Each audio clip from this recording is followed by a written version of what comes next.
Je vous salue bien, chers téléspectateurs. Que la paix du Christ Jésus soit le partage des uns et des autres, car c'est en lui que nous avons tout pleinement. Nous venons aujourd'hui porter regard sur une portion de l'écrit de Paul qu'il a adressé à son jeune collègue Timothée. 2 Timothée, le chapitre 4, le verset 7 à 8. 2 Timothée 4, 7 à 8. Paul a écrit ceci. « J'ai combattu le bon combat, j'ai achevé la course, j'ai gardé la foi. Désormais, la couronne de justice m'est réservée. Le Seigneur, le juste juge, me la donnera dans ce jour-là. Et non seulement à moi, mais encore à tous ceux qui auront aimé son avènement. » Que le Seigneur bénisse sa parole encore dans chacun de nos cœurs. L'apôtre Paul était parvenu au terme de son parcours et il va écrire cette lettre pour instruire et encourager son jeune collègue Timothée afin qu'il puisse assurer la continuité d'une telle œuvre. L'apôtre Paul, son fardeau qui était sur son cœur, c'est par rapport à l'avenir de l'œuvre de Dieu. Lui, il a fait sa part, selon le temps que Dieu lui a donné. Et il savait que son temps allait être bouclé très bientôt. Ce n'est pas sa présence ici-bas qui le préoccupe. Pour lui, c'est l'avenir de l'œuvre de Dieu. Sachant que son temps est fini, qu'il va s'en aller, car il était en prison. C'est là qu'il va écrire à son jeune collègue pour lui passer le relais, lui passer le flambeau, pour qu'il puisse à son tour faire avancer l'œuvre du Seigneur, et cela par une vie chrétienne victorieuse. Cette pensée est une urgence en ces temps de la fin où nous sommes parvenus.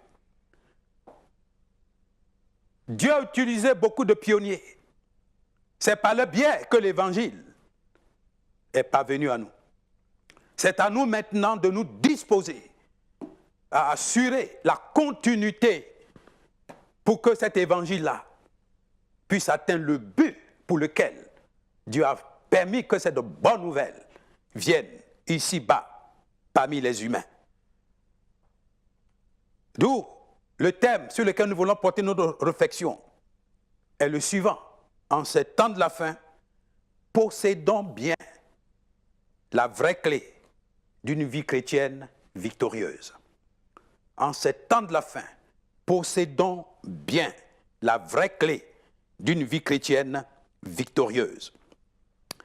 En réalité, la vie chrétienne, c'est un domaine de combat, un domaine de lutte. L'apôtre Paul, s'adressant aux Éphésiens, va ouvrir les yeux là-dessus. Éphésiens 6, du verset 10 à 12, il montre que nous ne sommes pas là pour combattre contre la chair, aller combattre contre les hommes. Mais notre combat a de portée spirituelle, car notre adversaire, c'est le diable avec ses démons. Et c'est contre eux que nous devons bien engager notre volonté pour leur tenir tête, pour que nous soyons comptés parmi les vainqueurs et les triomphateurs. Notre adversaire, sachant qu'il lui reste un peu de temps, il a mis en place un programme. C'est pour tuer notre foi, c'est pour tuer notre spiritualité, pour que nous nous retrouvions avec lui en enfer demain. C'est pourquoi il rôde autour de nous, cherchant qui va dévorer. Devant une telle réalité, le chrétien a besoin d'expérimenter au quotidien une vie de victoire, une vie de triomphe, une vie qui lui permette de parvenir à un sommet qui est un sommet de portée divine. Car c'est ce que Paul lui-même a pu expérimenter. Il va dire, j'ai combattu le bon combat, j'ai achevé la course. Il va terminer en disant, désormais, la couronne de gloire me sera réservée. Si nous voulons connaître une vie de sommet, une vie d'élévation, Prenons conscience d'abord que notre marche chrétienne ici-bas, notre service chrétien ici-bas, n'est pas un domaine de sommeil, un domaine d'amusement, un domaine de paresse et de négligence. C'est un domaine de vrai combat. Car nos vies sont en danger, au plan spirituel, au plan moral, car notre adversaire a mis en place, car c'est lui qui est notre ennemi. Il a mis en place un programme pour nous renverser. Mais Dieu ne veut pas que nous soyons comptés parmi les vaincus, mais que nous soyons plutôt parmi les vainqueurs, les triomphateurs. Ce qui veut dire qu'un vrai succès est placé devant le chrétien qui accepte de mener un tel combat. Alors, pour aider chacun à expérimenter cette vie chrétienne victorieuse, portons un regard sur les éléments suivants. D'abord, qu'est-ce que la vie chrétienne victorieuse en ces temps de la fin? Et ensuite, quelle est la véritable clé d'une telle vie chrétienne victorieuse? Et enfin, quelle est la bonne manière de faire pour posséder une telle clé de la vie chrétienne victorieuse? D'abord, qu'est-ce que c'est que la vie chrétienne victorieuse? Surtout, en ces temps de la fin, nous ne sommes pas venus. La nature d'une vie chrétienne victorieuse, selon Paul, c'est d'abord une course en termes de marche en avant. Ce n'est pas le simple fait de courir physiquement quelque part dans les rues pour avoir un peu de muscle. Il s'agit de la marche chrétienne, mais une marche qui est une avancée en avant, un mouvement en avant. Et en avant, ce n'est pas dans le vide, c'est vers un objectif bien précis, un but merveilleux qu'on doit atteindre. C'est ensuite un combat. Le mot combat nous place devant notion de défi à relever, de lutte. Et on ne peut pas échapper à cela. Car pendant qu'on est en train de marcher, il y a quelqu'un qui veut nous séduire en cours de route. Notre adversaire, il peut mettre des obstacles pour nous faire peur, pour qu'on recule, ou creuser des trous pour que nous tombions par-ci, par-là, au plan spirituel et moral. Car notre adversaire rôde autour de nous. Ce qui veut dire que la marche chrétienne, c'est un domaine de défi à relever, de lutte, donc de vrai combat. Voilà comment Paul définit ce qu'est la vie chrétienne. Cette course et ce combat sont couronnés par quelque chose de merveilleux. Il s'agit du succès en termes de victoire éclatante. Victoire éclatante. Le parcours de notre Seigneur Jésus nous ouvre les yeux sur une telle réalité. Car tout le temps qu'il a passé ici-bas avec nous, sur cette terre, quand il a pris notre condition humaine, ça a été un moment de course et un moment de vrai combat. À la fin, bien que apparemment Christ cloué à la croix, mis à mort, même mis au tombeau, on penserait que oh, Jésus, il n'a pas réussi, il a échoué. Mais attention, il savait que en venant ici-bas, en réalité, c'était pour prendre sur lui nos douleurs, nos péchés, nos malheurs, et d'en payer le prix à la croix du calvaire. En réalité, c'est là le vrai contenu de sa mission. C'est pourquoi sa mort à la croix n'est pas une défaite. Son ensevelissement dans un tombeau n'est pas une défaite. C'est ce que Paul va dire aux Colossiens, au chapitre 2, à partir du verset 14, quand il écrit ceci. Il a effacé l'acte dont les ordonnances nous condamnaient et qui subsistait contre nous. Et il a détruit en le clouant à la croix. Il a dépouillé les dominations et les autorités et les a livrées publiquement en spectacle, en triomphant d'elles par la croix. La mort à la croix, par Jésus-Christ, n'est pas une défaite. En réalité, c'est toute la puissance de notre ennemi, tout ce qui est péché, abomination, malédiction, qu'il a rassemblé, il a envoyé comme pour clouer ça à la croix, pour mettre tout ça à mort. Car Dieu n'a-t-il pas dit, lorsque l'homme a péché, tu es poussière, tu retourneras à la poussière. C'est pourquoi Jésus étant venu, ayant pris notre corps humain, Il va rassembler dans son corps nos péchés, nos malheurs, tout ce qui est abomination. Et il va subir les conséquences pour nous. Il est mort pour toute l'humanité. C'est tout ce qui est du vieil homme, tout ce qui est adamique, que Jésus a rassemblé en sa personne, qu'il a cloué à la croix et qui a été enterré. C'est comme si par la mort de Jésus, tous les êtres humains, tout ce qui est adamique en eux, a été vaincu. Satan, qui a été l'outil de séduction, et ses démons ont été vaincus. Mais Jésus-Christ, le troisième jour, il va ressusciter. Il va sortir du tombeau. Sa résurrection est la preuve que son sacrifice a été agréé par le Père. Sa résurrection est la preuve que la question du péché est réglée. Sa résurrection est la preuve que Satan et ses démons sont vaincus. Notre adversaire, c'est pourquoi, sachant qu'il lui reste un peu de temps, il va te jeter en enfer pour l'éternité, il a mis en place un programme de séduction en ces temps de la fin pour entraîner beaucoup dans l'égarement. Alors, la vie chrétienne donc, c'est un domaine de course, un domaine de vrai combat, mais cette course et ce combat aura un aboutissement heureux en termes de succès, vie victorieuse. Les caractéristiques de base d'une telle vie chrétienne victorieuse, il s'agit d'abord d'une vie spirituelle de qualité. Si Paul a dit « j'ai achevé la course, j'ai combattu le bon combat », c'est parce qu'au plan spirituel, tout son parcours a été de qualité. Donc une vie spirituelle de qualité. Ensuite, une vie morale de qualité et un service de qualité. C'est pourquoi ce n'est pas le simple fait d'être chrétien et de participer à des cultes. Ce n'est pas ça qui va te sauver. Quel est l'état de ta vie spirituelle? Quel est l'état de ta vie morale? Toi-même qui dis que Dieu t'a engagé dans son service, que tu sois pasteur, ancien, diacre, diaconesse ou responsable de tel département, même tu joues la guitare pour que le peuple danse. Est-ce que ton service est de qualité devant Dieu? Un vrai service de qualité a pour fondement une spiritualité de qualité et une vie morale de qualité. Quand on peut donner l'apparence d'être leader, alors qu'en bas, on vit dans le mensonge, dans l'adultère, dans le détournement des fonds. Et c'est grave. L'apôtre Paul n'a pas connu ça.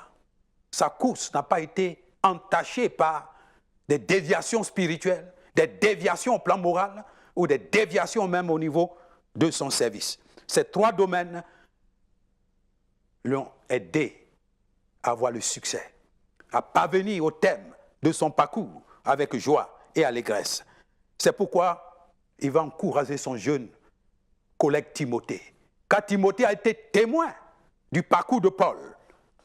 Il ne faudrait pas qu'il oublie de telles réalités. Paul donc va l'encourager. Donc la vie chrétienne victorieuse, c'est une course, un combat secte, mais une course et combat qui va être bouclé par le succès en termes de vie de victoire. Et un tel succès a pour vraie caractéristique de base une spiritualité de qualité, une moralité de qualité et un service de qualité. Alors, quelle est la vraie clé d'une telle vie? Si Paul a fait preuve d'une vie spirituelle, morale et d'un service de qualité qui lui a permis d'achever sa course avec succès, son combat avec succès, et qu'il a même déclaré que bientôt la couronne de gloire lui sera donnée, quelle a été la clé de tout le parcours de Paul? Sa clé, c'est ce qui apparaît quand il dit « j'ai gardé la foi ». J'ai gardé la foi. Il s'agit de la foi en Christ. Cette foi en Christ, c'est d'abord le fait de connaître Christ et de l'accueillir dans notre vie. Car tous ceux qui l'ont reçu, à tous ceux qui croient en son nom, il a donné le pouvoir de devenir enfants de Dieu. Accueillir Christ en nous, sachant qu'il est Dieu qui est venu ici-bas, il a pris notre condition humaine, il est vraiment mort, il est ressuscité, il a été élevé dans la gloire. Si je l'accueille dans mon cœur, alors j'ai la clé qui me permettra de pouvoir avancer. de pouvoir tenir tête à l'adversaire. Mais si Jésus n'est pas réel dans ma vie, si je ne le connais pas vraiment, quand on peut connaître son nom, et pourtant ne pas l'expérimenter lui-même. On peut même utiliser son nom. Et aujourd'hui, son nom est utilisé de façon bizarre, dans n'importe quoi, comme si c'est un nom de magie. Ça choque le cœur de Dieu. Quand on entend de bien des déclarations où chaque fois on dit « Au nom de Jésus, au nom de Jésus ». Alors que ceux qui prononcent cela, très souvent, leur cœur même n'est même pas attaché à la personne de Jésus. Connaissons le Christ Jésus. C'est le premier pas important de la foi. Le deuxième pas important de la foi, c'est de nous identifier à lui désormais. S'il est vraiment en moi, dans le sens où je l'ai accueilli dans mon cœur, il faut que je prenne conscience qu'il est là. Alors, chaque jour, il faut que je sois collé à lui. C'est là l'apôtre Paul va dire dans Galates 2, verset 20, « J'ai été crucifié avec Jésus. Ce n'est plus moi qui vis. Désormais, c'est Christ qui vit en moi. » Christ qui vit en moi veut dire, c'est lui qui règne dans ma vie. C'est lui qui est le gouverneur de mon caractère. C'est lui désormais qui inspire à mon cœur ce que je dois faire comme bien. Ce que je dois faire en accord avec la volonté du Père. Le Seigneur ne conduira jamais un être humain dans le mal, dans le mensonge, dans le péché, dans des tricheries, par-ci, par-là. C'est pourquoi, identifie-toi. Considère-toi comme mort avec Christ à la croix. Considère que tout ton passé ténébreux a été englouti dans la défaite, dans la mort de Jésus. Et considère-toi en même temps comme étant ressuscité en lui, avec lui. Et que c'est le Christ désormais qui vit en toi. Ce n'est plus le vieil homme, tout ce qui est adamique, qui doit dominer ta vie. C'est le Christ ressuscité. Identifie-toi à lui et tu pourras avancer. Et enfin, toujours par rapport à la foi, il faut dépendre de lui et compter sur lui seul. Surtout en ces temps de la fin, quand tu es engagé dans une course, tu es dans un combat, tu sais qu'au terme d'une telle course, d'un tel combat, il y a une couronne de gloire qui te sera réservée. Si tu as la clé, qu'est la foi, ta foi là veut dire, compte sur le Seigneur en qui tu es. Appuie-toi sur lui seul dans la marche où tu es, dans le combat que tu es en train de mener. Il ne faut pas compter sur quelqu'un sur la terre ici. Aucun être humain ne va vivre ici éternellement. Chacun disparaîtra en son heure, en son temps, et selon la manière prévue pour lui pour qu'il disparaisse. Si tu veux compter sur un humain, tu vas te décourager très rapidement. Il ne faut pas permettre à quelqu'un aussi de compter sur toi. Si quelqu'un vient vers toi, oriente-le vers Jésus. Fais comme Jean-Baptiste. Voici l'agneau de Dieu qui ôte le péché du monde. Moi, je ne suis là que pour vous annoncer la bonne nouvelle. Il ne faut pas compter sur moi. Il ne faut pas mettre votre foi en moi. Moi, je ne peux pas vous sauver. C'est Jésus qui sauve. C'est Jésus qui libère. C'est lui qui nous donne un avenir glorieux et merveilleux. Car c'est lui qui est mort et c'est lui qui est ressuscité. Donc, quelles que soient les situations que tu rencontres en termes de combat, compte sur le Seigneur. Appuie-toi sur lui. Car c'est lui qui est le déterminateur de ton avenir. Sans lui, il n'y a pas d'avenir. Voilà donc la clé qui permet de connaître une vie chrétienne victorieuse, afin d'être compté parmi les vainqueurs et les triomphateurs. Paul a dit, j'ai gardé la foi. Car c'est la foi qui permet de démarrer la course, le combat. C'est la foi qui permet d'avancer dans la course et dans le combat. Et c'est la foi qui permet de boucler tout cela de façon merveilleuse. C'est pourquoi la foi ne doit pas subir de la faiblesse quelque part. Alors, comment faire? Quelle est la bonne manière de posséder cette clé? Quelle est la foi? La clé de la vie chrétienne victorieuse. Pour avoir une telle foi qui nous permettra d'avancer avec sérénité, qui nous permettra de pouvoir courir, de mener le combat en étant compté parmi les vainqueurs, les triomphateurs, pour que l'adversaire se taise à jamais. Pour avoir une telle clé qu'est la foi, la première chose qu'il faut faire, exposons-nous à la parole de Dieu, à la vérité de Dieu. Paul a dit aux Romains, Romains 10, verset 17, la foi vient de ce qu'on entend, et ce qu'on entend vient de la parole de Dieu. Quand on dit la parole de Dieu, il s'agit de la Bible. Et la vérité biblique accomplie par Jésus-Christ.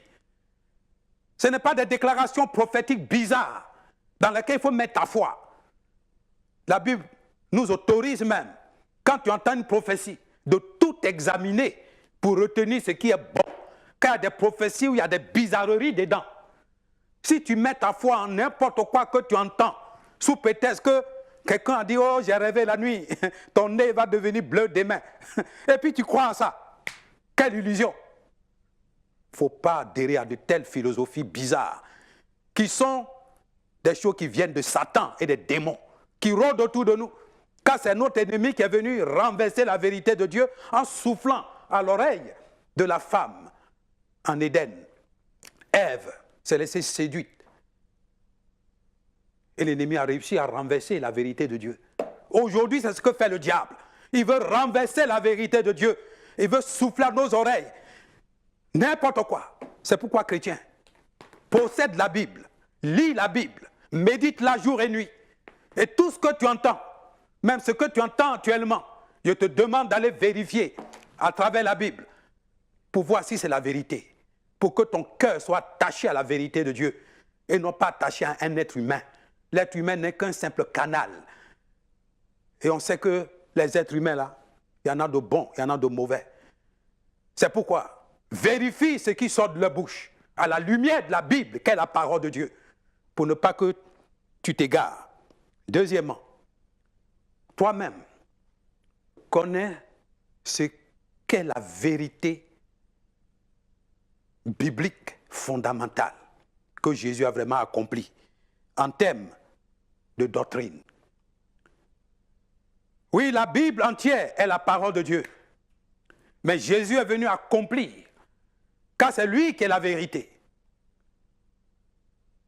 Alors, quelle est la vérité vraiment que Jésus-Christ a accomplie? C'est lui qui est le révélateur parfait de tout ce que l'humain peut connaître et savoir concernant Dieu et concernant notre avenir. Connais les vérités fondamentales et adhère à de telles vérités. Pour ne pas les fabriquer, tes vérités toi-même. Ce n'est pas dans un songe, un rêve, que les vérités vont venir. C'est ce que Jésus-Christ a accompli. Car c'est en lui que nous avons tout pleinement. Personne ne peut voir Dieu si ce n'est pas Jésus. Il a dit, je suis le chemin, la vérité et la vie. Nul ne peut venir au Père si ce n'est pas moi. Alors, connais la vérité et attache-toi à elle avec fermeté. Car le Seigneur dit ceci en Jean 8, verset 32, vous connaîtrez la vérité et la vérité vous affranchira. Aujourd'hui, beaucoup sont en état d'esclavage, en appartenant à des dénominations certainement éclatantes sur la terre. Mais leur vie spirituelle, leur vie morale est dans un état d'esclavage sous les choses charnelles, mondaines, ténébreuses. Parce qu'ils ne connaissent pas la vraie vérité. Donc Christ Jésus en est l'accomplissement. Tourne-toi vers Jésus. Cherche à découvrir ce qu'il a vraiment accompli.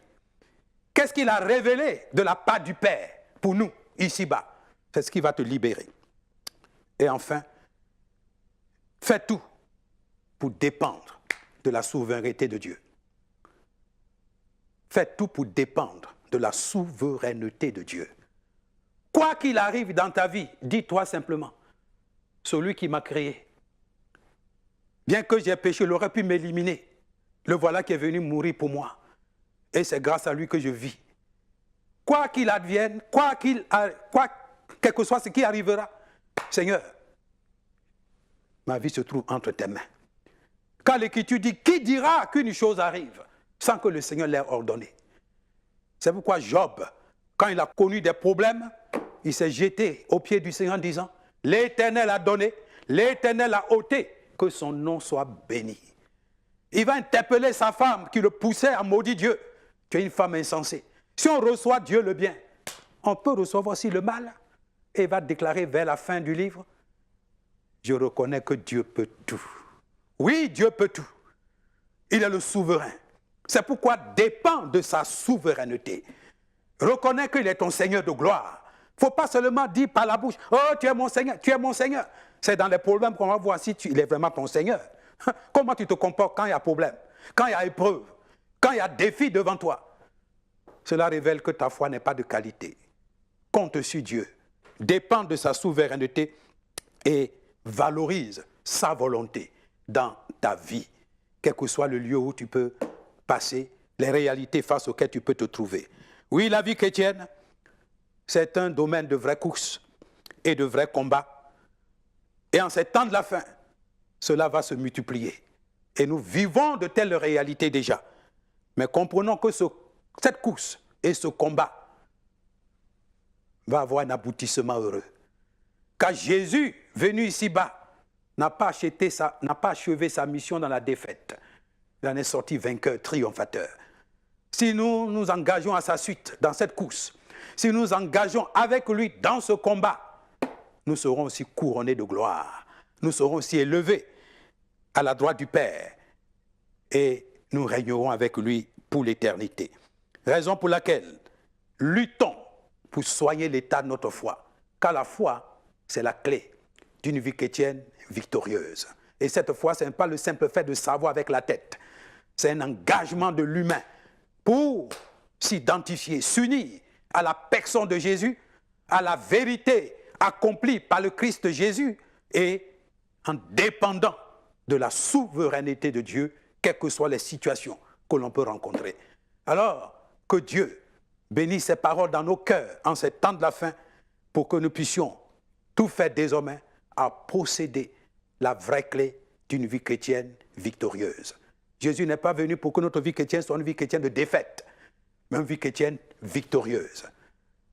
Ayons la clé, qu'est la foi, pour être compté parmi les vainqueurs et les triomphateurs.